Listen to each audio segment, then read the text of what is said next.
Admission ব্যাচের বাচ্চা কাচ্চারা আসসালামু আলাইকুম সবাইকে। আমাদের অ্যাডমিশন হ্যাক সিরিজের ডে 13 ক্লাসে তোমাদের সবাইকে জানাচ্ছি স্বাগতম। তো আমরা আজকে ঢাকা বিশ্ববিদ্যালয় 2022-23 সালের একটা চমৎকার প্রবলেম নিয়ে আলোচনা করব এবং এই জাতীয় প্রবলেমগুলো তোমরা যারা ভর্তি যোদ্ধা বাচ্চা কাচ্চা আছো তাদের সলভ করতে একটু ভালোই কষ্ট হয়। সো আমাদের আজকের ভিডিওটা দেখার পর আর তোমার ইনশাল্লাহ এগুলো নিয়ে কোনো ধরনের কোনো ঝামেলাই থাকবে না। তো চলো আমরা একটু বুঝে ফেলি কি বলতেছে। তোমাকে বলতেছে এখানে এই বর্তনীর ছবি দিয়ে তোমাকে দিয়ে দিচ্ছে যে এখানে একটা কোষ যুক্ত করা আছে, যে কোষের তড়িৎচালক শক্তির মান 9 ভোল্ট এবং এখানে একটা রোধ দেওয়া আছে R0, তার মান 2 ওহম, এবং এখানে R1 এর ভ্যালু 6 ওহম, এবং এখানে আর দুইটা রোধ আছে R2 এবং R3 যাদের মান যথাক্রমে 4 ওহম এবং 8 ওহম, এবং আমি হিসাবে সুবিধার্থে এখানে আরেকবার নিজে আঁকায় রাখছি। তো এইখানে আমাদের এইগুলাকে যুক্ত করে আমরা যখন কোষের সাথে কানেকশন দিব তখন এখান থেকে কারেন্ট বের হচ্ছে এই কোষ থেকে, এবং এই কোষ থেকে যে কারেন্ট, সেই নির্গত কারেন্টের মান হলো গিয়ে এখান থেকে I0, এবং এই I0 পরিমাণ কারেন্ট ঠিক এখান থেকে এই রাস্তার মধ্য দিয়ে এসে এই রোধের মধ্য দিয়ে I0 পুরোটাই পাস করে, কারণ রাস্তা কিন্তু এখানে একটা, কারেন্ট অন্যদিকে যাওয়ার বা ভাগ হওয়ার কোনো সুযোগ নাই। এবার এই কারেন্ট যখন এখানে আসে, এখানে আসার পর রাস্তা পাই দুইটা, তো কারেন্ট দুই ভাগে ভাগ হয়ে যায়। তো এই রাস্তা দিয়ে কিছু কারেন্ট যায় যেটার নাম আমরা দিয়েছি I1, আর এই রাস্তা দিয়ে কিছু কারেন্ট যায় যেটার নাম দিয়েছি আমরা I23। ঠিক আছে, তো এগুলোই তোমাকে বের করতে বলছে I0 এর মান, অর্থাৎ এই রোধের মধ্যে দিয়ে কত কারেন্ট প্রবাহিত হবে, এই রোধের মধ্যে দিয়ে R1 এর মধ্যে দিয়ে কত কারেন্ট প্রবাহিত হবে, এবং এই রাস্তায় অর্থাৎ R2 এবং R3 এর মধ্যে দিয়ে কত কারেন্ট প্রবাহিত হবে সেটা বের করতে বলছে। তো এই জাতীয় প্রবলেমগুলা তুড়ি মেরে সমাধান করার জন্য আমাদের দুইটা বেসিক কনসেপ্ট আগে ক্লিয়ার করা লাগবে। সেটা হলো সার্কিটের শ্রেণী সংযোগ এবং সমান্তরাল সংযোগের দুইটা চমৎকার বৈশিষ্ট্য। সেটা হচ্ছে, একটু তাকাও তো, এই সংযোগটাকে কি বলো তোমরা? এই সংযোগটাকে তোমরা বলো শ্রেণী সমবায় বা শ্রেণী সংযোগ, তাই না? আমি যদি তোমাকে বলি এটা রোধ R1, এটা রোধ R2, এটা রোধ R3, এবার বলো তো এই রাস্তায় যদি তড়িৎ প্রবাহিত হয় I পরিমাণ, এই I পরিমাণ তড়িৎ প্রবাহিত হইলে, যেহেতু এখানে রাস্তা একটাই, অন্যদিকে কারেন্ট যাওয়ার কোনো সুযোগ নেই, তাহলে এর মধ্যে দিয়ে কারেন্ট যাবে I, এর মধ্যে দিয়ে কারেন্ট যাবে ভাইয়া I, এর মধ্যে দিয়ে কারেন্ট প্রবাহিত হবে I পরিমাণ। অর্থাৎ শ্রেণী সংযোগে যে সকল রোধ যুক্ত থাকবে তাদের প্রত্যেকের মধ্য দিয়ে ঠিক একই তড়িৎ প্রবাহিত হবে। আই রিপিট, যে সকল রোধ শ্রেণী সমবায়ে যুক্ত থাকবে তাদের সকলের মধ্য দিয়ে একই তড়িৎ প্রবাহিত হবে, এইটুকু কিন্তু মনে রাখতে হবে। অর্থাৎ শ্রেণীতে কারেন্ট সেম, শর্টে এই লাইনটা মনে রাখবা এমসিকিউ সলভ করার জন্য। শ্রেণীতে কারেন্ট সেম, কিন্তু রোধসমূহের দুই প্রান্তের বিভব পার্থক্যগুলো কিন্তু আলাদা আলাদা। অর্থাৎ এইখানে তুমি যদি দুই প্রান্তের বিভব পার্থক্য খেয়াল করো, ধরো এই রোধের দুই প্রান্তের বিভব পার্থক্য V1, তাহলে V1 সমান কি লেখা যাবে একটু মনে রাখতে হবে। তোমরা ওহমের সূত্র কিন্তু পড়ছো ভাইয়া, I = V/R, কিন্তু তোমাদের সমস্যাটা কোথায় জানো? তোমাদের সমস্যাটা হচ্ছে তোমরা বুঝে উঠতে পারো না আসলে এইখানে এই সূত্রটা কিভাবে ইউজ করব। তো আমি খুব ইজিলি বলে দিচ্ছি, ভার্সিটি ভর্তি পরীক্ষার জন্য ট্রিক আকারে মনে রাখবা, যে রোধের মধ্য দিয়ে প্রবাহিত কারেন্টের মান বের করতে চাও, অলওয়েজ তার দুই প্রান্তের বিভব পার্থক্যকে তার রোধ দ্বারা ভাগ করবা, অথবা যে অংশের মধ্য দিয়ে প্রবাহিত তড়িতের মান বের করতে চাও সেই অংশের দুই প্রান্তের বিভব পার্থক্যকে ওই অংশের রোধের মান দ্বারা ভাগ করতে হবে, তাহলে কিন্তু তুমি ওই অংশের কারেন্টের মান পেয়ে যাবা। তাহলে এখন তুমি বলো তো, আমি যদি এই অংশের দুই প্রান্তের বিভব পার্থক্য অর্থাৎ এই R1 এর দুই প্রান্তের বিভব পার্থক্য V1 বের করতে চাই, তাহলে কি করব? V সমান কি লেখা যাবে? V = IR, অর্থাৎ যে সকল রোধের দুই প্রান্তের বিভব পার্থক্য তুমি বের করতে চাও তার মধ্য দিয়ে প্রবাহিত কারেন্টকে তার রোধের মান দ্বারা গুণ করা লাগবে। তাহলে V1 সমান কি আসবে বলো তো? IR1। তাহলে এই রোধের দুই প্রান্তের বিভব পার্থক্য যদি V2, তাহলে V2 সমান কি আসবে? এই রোধের মধ্য দিয়ে প্রবাহিত তড়িৎ হলো I এবং রোধের মান হলো R2, তাহলে আমরা লিখবো IR2। আর এই রোধের দুই প্রান্তের বিভব পার্থক্য যদি V3, তাহলে V3 সমান লেখা যাবে I, এর মধ্যে দিয়ে প্রবাহিত তড়িৎ I এবং রোধের মান R3, সো আমরা লিখব V3 = IR3, অর্থাৎ যার ভোল্টেজ তার কারেন্ট ইনটু তার রোধ, ইন শর্টে বললে এরকম ব্যাপার স্যাপার। ওকে, এতটুকু বুঝলাম। তাহলে শ্রেণীতে কি সেম? শ্রেণীতে কারেন্ট সেম, কিন্তু দেখো তো ভোল্টেজগুলো কি সেম? ভোল্টেজগুলো কিন্তু আলাদা আলাদা। দেখো, যদি রোধের মান আলাদা আলাদা বসাও, বুঝো নাই? ধরো এখানে একটি রোধের মান 2, তাহলে I × 2 আসবে, এখানে রোধের মান যদি 3 হয় I × 3 আসবে, এখানে I × 4 আসবে। অর্থাৎ শ্রেণীতে প্রত্যেকটা রোধের মধ্যে দিয়ে ঠিক একই কারেন্ট প্রবাহিত হইলো, যদি রোধের মান আলাদা আলাদা হয় তাহলে রোধসমূহের দুই প্রান্তের বিভব পার্থক্য হবে আলাদা আলাদা, আর যদি রোধের মান একই হয় সেই ক্ষেত্রে আমাদের ভোল্টেজের মান সেম আসবে, দুইটার দুই প্রান্তের বিভব পার্থক্য একই আসবে, ভোল্টেজ ডিফারেন্স। বুঝতে পারছো? তাহলে আপাতত ধরে নিচ্ছি আমরা রোধগুলোর মান আলাদা আলাদা, তাহলে যদি আলাদা আলাদা হয় তাহলে আমরা বলতেই পারি শ্রেণীতে কারেন্ট সেম, কিন্তু রোধসমূহের দুই প্রান্তের বিভব পার্থক্য সমূহ আলাদা আলাদা। তাহলে শ্রেণীতে কি সেম? শ্রেণীতে কারেন্ট সেম, সকল রোধের মধ্যে দিয়ে একই কারেন্ট প্রবাহিত হয়, কিন্তু ভাইয়া রোধসমূহের দুই প্রান্তের বিভব পার্থক্য সর্বদা আলাদা আলাদাই হবে যদি রোধের মান আলাদা আলাদা হয় আর কি। ওকে, এতটুকু মনে রাখবো। এবার আসলে সমান্তরালের ক্ষেত্রে আমরা একটু হিসাব করতে চাই। তো সমান্তরাল সমবায় নিয়ে আমরা যদি একটু তাকাই, লুক এট দিস, তুমি একটু দেখো তো, ধরো এই রোধ আর এই রোধ, তোমরা এতটুকু তো পড়ে ফেলছো, যেহেতু অ্যাডমিশন দিচ্ছ সবাই জানো এটা সমান্তরাল সমবায়, তাই না? এবার দেখো তো, এই রোধের মান যদি R1 হয়, এই রোধের মান R2 হয়, তাহলে ভাইয়া বলো তো এই R1 এর দুই প্রান্তের বিভব পার্থক্য যদি হয় V1, V1 আর R2 এর দুই প্রান্তের বিভব পার্থক্য যদি V2, তাহলে এই যে V1 আর V2 এই দুইয়ের মান কি আলাদা আলাদা নাকি একই? উত্তর হচ্ছে একই। কেমন এমন বলতে পারো যে ভাই কিভাবে একই? তার আগে আমি একটু ব্যাখ্যা করি এখানে কারেন্টটা কি অবস্থা দাঁড়াচ্ছে। এখানে ধরো এখানে I পরিমাণ কারেন্ট আসলো, এখানে I পরিমাণ কারেন্ট আসার পর রাস্তা পাইছে কয়টা ভাইয়া বলো তো? দুইটা। তাহলে কারেন্ট কয় ভাগে ভাগ হবে? দুই ভাগে। ধরো এই রাস্তায় গেছে I1, এই রাস্তায় গেছে I2, এবং ওহমের সূত্র তোমরা জানো I ইজ ইকুয়াল V/R, অর্থাৎ তড়িৎ প্রবাহ হচ্ছে আমাদের রোধের মানের ব্যস্তানুপাতিক, অর্থাৎ যে রাস্তার বাধা বেশি হবে, যে রাস্তায় রোধের ভ্যালু বেশি হবে, সে রাস্তায় প্রবাহিত তড়িতের মানও হবে কম। সুতরাং এখানে I পরিমাণ কারেন্ট আসার পর এখানে সে খেয়াল করে দেখবে যে রাস্তায় বাধা বা রোধের মান বেশি সে রাস্তায় কারেন্ট যাবে কম, এবং যে রাস্তায় বাধার মান কম সে রাস্তায় কারেন্ট যাবে বেশি। এটা ডিপেন্ড করবে তাদের রোধের মানের উপরে। কিন্তু আমরা এতটুকু তো শিওর যে কারেন্ট দুইটা আলাদা আলাদা। আমার কথা কি বুঝতে পারছো কিনা? তাহলে সমান্তরালে আমাদের কারেন্ট কি আলাদা? কারেন্ট ভাইয়া আলাদা। তাহলে শ্রেণীতে কারেন্ট ছিল সেম, ভোল্টেজ ডিফারেন্স গুলো ছিল আলাদা, কিন্তু সমান্তরালে আমাদের ভোল্টেজ ডিফারেন্স সেম আসবে, কিন্তু কারেন্ট গুলো আলাদা আলাদা আসবে। এবার কারেন্ট যে আলাদা আলাদা আসবে এতটুকু তোমরা দেখে বুঝতেই পারতেছো। এবার ভোল্টেজ কিভাবে একই আসবে? ভোল্টেজ ডিফারেন্স তুমি চিন্তা করো তো ভাইয়া, একটা ভোল্টমিটারের দুইটা প্রান্ত তুমি যদি এখানে ধরো, তুমি R1 এর দুই প্রান্তের বিভব পার্থক্য পাবা, এখানে ধরলে R2 এর দুই প্রান্তের বিভব পার্থক্য পাবা। এখন তুমি আমাকে বলো, এখানে ধরা যে কথা এখানে ধরা একই কথা না? এখন কেন একই কথা? যে ভাই এই মাত্র তো এখানে সে কানেক্টেড, এই মাত্র তো এখানে সে কানেক্টেড। সুতরাং আমার দুইটা আঙ্গুল যদি ভোল্টমিটারের দুইটা প্রান্ত হয়, তাহলে এই ভোল্টমিটারের দুইটা প্রান্তকে এখানে ধরলে যে ভোল্টেজ পাওয়া যাবে, যেহেতু মাঝখানে আর কোনো রোধ নাই যারা ভোল্টেজ ড্রপ করবে, এখানে ধরলো সেম ভোল্টেজ পাওয়া যাবে। এখানে ধরলে যে ভোল্টেজ পাওয়া যাবে, যেহেতু এরা এখানে কানেক্টেড, এখানে ধরলো সেম ভোল্টেজ পাওয়া যাবে। অর্থাৎ এই দুই মাত্রার বিভব পার্থক্য, এই দুই বিন্দুর বিভব পার্থক্য, এই দুই বিন্দুর বিভব পার্থক্য প্রত্যেকটাই একই আসবে। বুঝতে পারছো? তাহলে ভাইয়া একটা জিনিস আমরা মোটামুটি শিওর যে শ্রেণীতে যুক্ত রোধসমূহের মধ্যে দিয়ে একই তড়িৎ প্রবাহিত হইলেও রোধসমূহের দুই প্রান্তের বিভব পার্থক্য হয় আলাদা আলাদা। ইন শর্টে মনে রাখবা, শ্রেণীতে কারেন্ট সেম, ভোল্টেজ ডিফারেন্সগুলো আলাদা আলাদা। ঠিক আছে?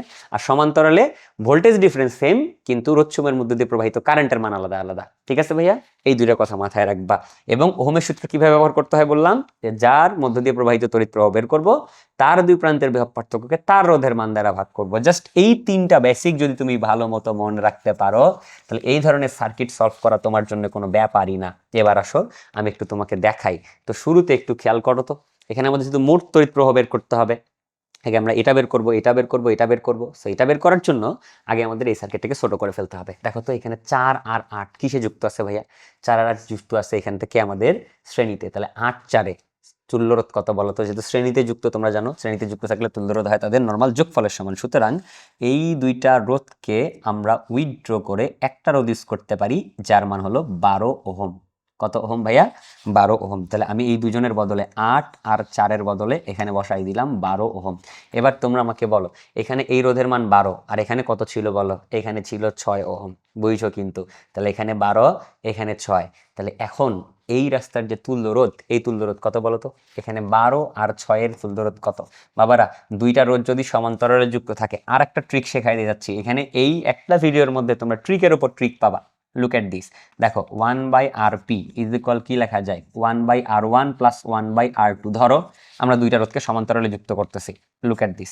এবার ম্যাক্সিমাম টাইম তোমরা তোমাদের ভর্তি পরীক্ষায় দেখবা দুইটা করে রোধ। তোমরা যখন বর্তনী সমাধান করতে যাবা ভর্তি পরীক্ষার প্রশ্ন ব্যাংকের, তখন দেখবা ম্যাক্সিমাম প্রবলেমই কিন্তু দুইটা রোধকে সমান্তরালে যুক্ত করা থাকে। এবং আমার এই ট্রিকটা তোমার সেই ক্ষেত্রে তুল্যরোধ বের করার জন্য সময় বাঁচাবে। আসো কি সেই ট্রিক সেটা আমরা একটু দেখে ফেলতে চাই।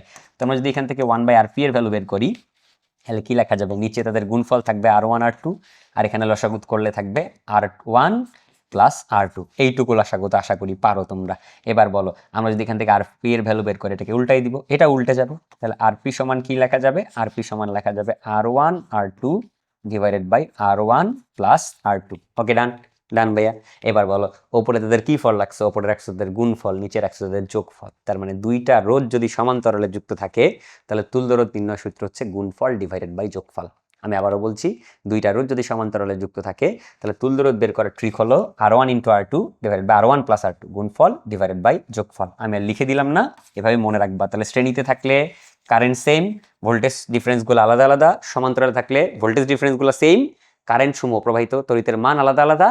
আর আমরা ওহমের সূত্রের ব্যবহার শিখলাম, এবং আমরা শিখলাম দুইটা রোধ সমান্তরালে থাকলে তাদের ক্ষেত্রে তুল্যরোধ কেমনে বের করা যাবে। তো এখানে 12 আর 6 যেহেতু সমান্তরালে আছে, তাহলে দেখো তো কত আসে এদের তুল্যরোধ? কত আসে? 6 ইন্টু 12 ডিভাইডেড বাই 6 প্লাস 12 কত আসে? 6 12 72 ডিভাইডেড বাই 18। তাহলে 72/18 আসবে 4। তার মানে 4 ওহম, তার মানে এদের যে তুল্যরোধ, এদের সেই তুল্যরোধের মান 4 ওহম। আর এই 4-এর সাথে আবার 2 কিসে আছে বলো তো? সমান শ্রেণীতে আছে না? তাহলে এই যে আমরা যদি পরের ছবিটা আঁকাই, তাহলে পরের ছবিটা আঁকাইলে ঠিক এরকম আসবে। দেখো এই দুজনের বদলে আমরা একটা তুল্যরোধ লিখলাম যেটার মান হলো 4 ওহম, এবং এটা আগে থেকেই ছিল 2 ওহম, এবং এখানে একটা কোষ যুক্ত ছিল, এখানে কোষ ছিল। এবার আমরা মোটামুটি আমাদের সার্কিট শেষের দিকে নিয়ে আসছি। এবার বলো এখানে তাই যদি হয়, তাহলে ভাইয়া আই 4 আর 2 কিসে আছে? শ্রেণীতে। তাহলে 4 আর 2 এর তুল্যরোধ কত আসবে? 4 প্লাস 2 ইজ ইকুয়াল কত? 6 ওহম। ওকে, ডান। আমরা এতটুকু বের করে ফেলছি, 6 ওহম আসবে। এবার তুমি আমাকে বলো, এখান থেকে আমরা বের করতে চাই মোট তড়িৎ প্রবাহ। তাহলে এখন আমাকে বলো তো, আমি না তোমাদেরকে একটু আগে বললাম ওহমের সূত্র ব্যবহার করার টেকনিক কি? ওহমের সূত্র ব্যবহার করার টেকনিক হচ্ছে যে যার তড়িৎ প্রবাহ বের করবা তার দুই প্রান্তের বিভব পার্থক্যকে তার রোধের মান দ্বারা ভাগ করবে। এখন তুমি আমাকে বলো, তাহলে এইখানে 4 আর 2 এর বদলে আমরা কি লিখছি? 6। তার মানে এই বর্তনীর মোট রোধ বা তুল্য রোধের মান হলো 6 ওহম, ঠিক আছে? আর মোট যে তড়িৎ চালক শক্তি বা দুই প্রান্তের বিভব পার্থক্য যেটাই বলো আপাতত, তাহলে মোট তড়িৎ চালক শক্তির মান 9। তাহলে মোট শক্তি, তাহলে মোট কারেন্ট সমান কি আসবে? তাহলে মোট কারেন্ট সমান আসবে মোট তড়িৎ চালক শক্তি 9 ভোল্ট ডিভাইডেড বাই মোট রোধের মান 6। তার মানে 9 কে 6 দিয়ে ভাগ করলে অ্যান্সার আসবে আমাদের 1.5 এম্পিয়ার, এবং এইটাই হলো ঠিক কার মান? এটাই হলো ভাইয়া আই নটের মান। তাহলে আই নটের মান আমরা কত পাইলাম? আই নটের মান পাই গেছি 1.5 এম্পিয়ার। তাহলে একটা পার্ট বের করা শেষ। আই নটের মান 1.5 এম্পিয়ার। এতটুকু ক্লিয়ার? এতটুকু ক্লিয়ার? ওকে, ডান। তাহলে আই নটের মান বের করা হলো। তাহলে এই রোধের মধ্য দিয়ে, এই কোষের মধ্য দিয়ে, আমরা তো জানি তড়িৎ প্রবাহের প্রচলিত দিক মোতাবেক আমাদের তড়িৎ প্রবাহ অলওয়েজ ব্যাটারির ধনাত্মক প্রান্ত থেকে নির্গত হয়। তাহলে এখান থেকে কারেন্ট যদি পজিটিভ টার্মিনাল থেকে নির্গত হয়, তাহলে এইখান থেকে এই রোধের মধ্য দিয়ে আমাদের প্রবাহিত হবে 1.5 এম্পিয়ার কারেন্ট। এবার এই 1.5 এম্পিয়ার কারেন্ট এখানে আসার পর কয় ভাগে ভাগ হবে? 2 ভাগে। এই রাস্তা দিয়ে কিছু যাবে, এই রাস্তা দিয়ে ভাই কিছু যাবে। এবার বলো এই রাস্তা দিয়ে কত কারেন্ট যাবে, এই রাস্তা দিয়ে কত কারেন্ট যাবে, এটাই তো বের করতে বলছো, তাই না? এবার তুমি আমাকে বলবা ঠান্ডা মাথায়, আমি যদি এই রাস্তার কারেন্ট অর্থাৎ I1 বের করতে চাই, তাহলে তুমি আমাকে বলো তো, আমি যদি I1 বের করতে চাই, I1 সমান কি লেখা যাবে? আমাকে বলো।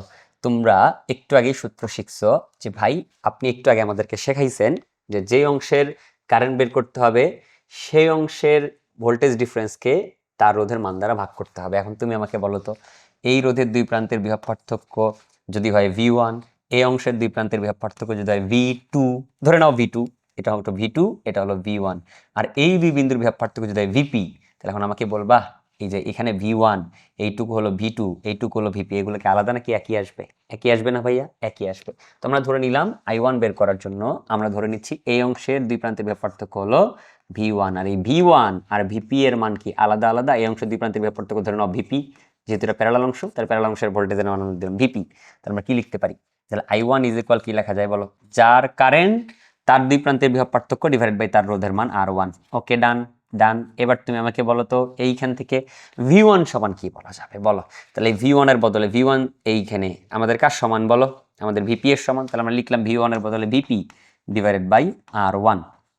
ওকে, ডান। এবার তুমি আমাকে একটু বলবা ভাইয়া, এখান থেকে VP মানে কোন অংশের ভোল্টেজ? VP মানে এই প্যারালাল অংশের দুই প্রান্তের বিভব পার্থক্য, বুঝছো? অর্থাৎ একটা ভোল্টমিটার দুই মাথা এখানে ধরলে যে ভোল্টেজ ডিফারেন্সটা পাবা সেই ভোল্টেজ ডিফারেন্সটা হলো VP, আর এখানে ধরলে যেটা পাবা সেটা হলো V1। আর V1 আর VP একই আসবে কিন্তু, কারণ এটাও যে পয়েন্ট এটাও এই পয়েন্ট, মাঝখানে আর কোনো রোধ না থাকে, ভোল্টেজ ড্রপ নাই কিন্তু, আশা করি বুঝছো। এবার এই VP সমান কি লেখা যায় বলো তো? প্যারালাল অংশের ভোল্টেজ সমান কি লেখা যায়? তো প্যারালাল অংশের ভোল্টেজ সমান আমরা তো জানি যার ভোল্টেজ তার কারেন্ট ইনটু তার রোধ, তার প্যারালাল অংশের দুই প্রান্তের বিভব পার্থক্য সমান লেখা যাবে প্যারালাল অংশের মধ্যে প্রবেশকৃত মোট কারেন্ট ইনটু প্যারালাল অংশের রোধ, বুঝছো? এখন বুঝছো? তাহলে এই অংশের দুই প্রান্তের বিভব পার্থক্য তুমি যদি বের করতে চাও, তাহলে এই অংশের মধ্যে যে কারেন্টটা প্রবেশ করতেছে সেই কারেন্টকে এই অংশের তুল্য রোধ দ্বারা গুণ করতে হবে। তাহলে এখন বলো VP সমান কি লেখা যাবে? এই অংশে মোট কত কারেন্ট প্রবেশ করছে দেখো তো, এখানে কোন কারেন্ট আসছে? এখানে মোট কারেন্ট I0 আসছে না? এখানে সমান্তরালে কিন্তু মোট কারেন্ট I0 প্রবেশ করতেছে। তাহলে VP সমান লেখা যাবে I0 ইনটু এখানে কি লেখা যাবে? এই অংশের তুল্য রোধ। এই অংশের তুল্য রোধ কত ছিল ভাইয়া বলো তো? এই অংশের তুল্য রোধের মান ছিল আমাদের এইখান থেকে সর্বশেষ কত? 6 আর 12 এর তুল্য রোধ কত আসছিল? 4। তাহলে এখানে আসছিল 4। তাহলে I0 into 4 divided by R1 এর মান কত বলো? এখানে R1 এর মান কত আসছে? R1 এর মান আসছে এখান থেকে দেওয়াই আছে, R1 এর মান হলো 6। তাহলে I0 এর মানটা আমরা বসাই দিই। তাহলে I0 এর মান আমি যদি বসাই দিই, I0 এর মান হলো 1.5 ইনটু 4 ডিভাইডেড বাই 6। তাহলে 4 কে 1.5 দ্বারা গুণ করলে 6, 6 বাই 6 1 অ্যাম্পিয়ার, বুঝছো? তাহলে এই রাস্তায় যাবে 1 অ্যাম্পিয়ার পরিমাণ কারেন্ট। এবার যদি আমি বের করি I23, তাহলে I23 ঠিক একই অবস্থা। তাহলে বলো তো এই অংশের দুই প্রান্তের বিভব পার্থক্যকে না আমরা যদি দেই V2, আচ্ছা ধরো দেই V2, তাহলে V2 ডিভাইডেড বাই কি লিখবা R2 V2 বাই R2। এখন তুমি আমাকে বলো এখানে যদি V2 বের করো এই V2 আর VP আবার কম বেশি লিখবা না সমান লিখবা, তাহলে এখানে V2 এর বদলে তুমি লিখতে পারো VP ডিভাইডেড বাই R2। এখন বলো এই VP সমান আবার কি লেখা যায়, এই যে প্যারালাল অংশের ভোল্টেজ সমান আবার কি লিখবো প্যারালাল অংশের কারেন্ট ইনটু প্যারালাল অংশের তুল্যরোধ, তাহলে প্যারালাল অংশের কতটুকু কারেন্ট প্রবেশ করছে I0 কিন্তু তার তুল্যরোধ কত 4 ডিভাইডেড বাই R2 এর মান, R2 এর মান কত বলো, এখানে যার মধ্য দিয়ে যে রাস্তার কারেন্ট বের করছে সেই অংশের তো রোধ লাগবে তাই না, তাহলে এই অংশের রোধ কত বলো তো, এখানে ছিল একটা রোধ কত, একটা রোধ ছিল এখান থেকে 6 একটা রোধ ছিল এখান থেকে 4 আর একটা রোধ ছিল 8, তাহলে 8 4 কত আসছিল 12, তাহলে এই অংশের মোট রোধের মান ছিল 12। তাহলে আমাকে বলো এখান থেকে I0 এর মান হলো গিয়ে 1.5 ইন্টু 4 ডিভাইডেড বাই 12, তার মানে উপরে 6 নিচে 12 মানে 0.5 এম্পিয়ার। অর্থাৎ এখান থেকে আমরা বলতেই পারি যে এইখানে কারেন্ট আসছে ভাইয়া কত 1.5 এম্পিয়ার কারেন্ট এখানে আসার পর এই রাস্তায় রোধ যেহেতু কম, এই রাস্তার রোধের মান হচ্ছে গিয়ে 6 ওহম, এই রাস্তায় রোধের মান হচ্ছে গিয়ে আমাদের 12 ওহম। ফলে এখানে কারেন্ট আসার পর 1.5 এম্পিয়ার কারেন্ট এখানে এসে এই রাস্তায় যাবে 1 এম্পিয়ার আর এই রাস্তায় যাবে 1.5 এম্পিয়ার, তাহলে 0.5 এম্পিয়ার। দেখো এই রাস্তার রোধের মান কত 6, এই রাস্তার রোধের মান 12, যেহেতু এই রাস্তার রোধের তুলনায় এই রাস্তার রোধ দ্বিগুণ, এই জন্য এই কারেন্টটাও ঠিক এমনভাবে ভাগ হয়েছে যে এই রাস্তায় যে কারেন্ট আসছে সেটা হয়ে গেছে আমাদের এই রাস্তার অর্ধেক। আমার কথা কি বুঝতে পারছো কিনা? অর্থাৎ এই রাস্তার রোধের মান যেহেতু বেশি এই রাস্তায় কারেন্ট যাবে কম 0.5, আর এই রাস্তায় যেহেতু রোধ কম 6 ওহম এই রাস্তার কারেন্ট গেছে বেশি 1 এম্পিয়ার, এবং এই এক সংখ্যাটা কিন্তু 0.5 এর দ্বিগুণ। বুঝতে পারছো কারণ কি?